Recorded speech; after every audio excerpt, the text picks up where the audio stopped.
I started reading the book, and the book blew me away. And you start thinking, what does this guy sound like? What would he sound like? And to be honest, I got so excited about making the show happen that I didn't put a lot of thought into how to play it until really close. I started doing the costume fitting. I was like, wait, how am I going to play this? And it was terrifying.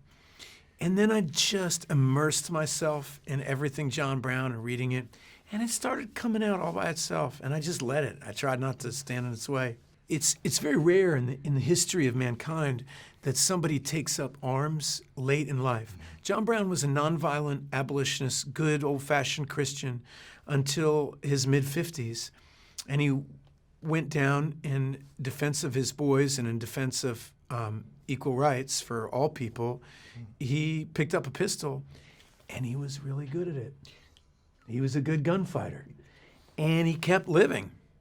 And he kept being shocked, and so he felt that God was working through him because he should have been shot a million times. In fact, he'd get shot, and it wouldn't kill him, or he'd get shot, and it'd hit the Bible, or it would hit his hat, but not his thing. And he kept living. He kept surviving these outrageous situations to the point where, it's not uncommon, for a person with a megalomaniacal point of view, is that he felt God was working with him, so he kept reaching farther and farther until he took over the nation's largest armory, thinking he was going to start a revolution.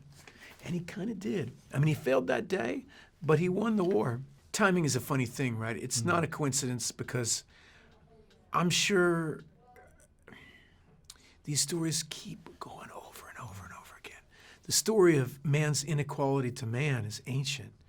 And it doesn't matter what part of the world you go to. You can go to Vietnam, or you can go to Russia, and you can go to India, and you can go, and terrible people have treated each other awfully. Sure. Rwanda. I mean, you go everywhere, everywhere but Canada. The Canadians are really nice. I don't know why, go figure. But they're the only country, they have a leaf as a flag. Mm-hmm. It's kind of amazing. I love them for that, But the rest of us just keep hurting each other, and so sadly, I think I'm worried this story is always relevant, but it's particularly relevant right now in this country as we feel the flames of division being fanned even more.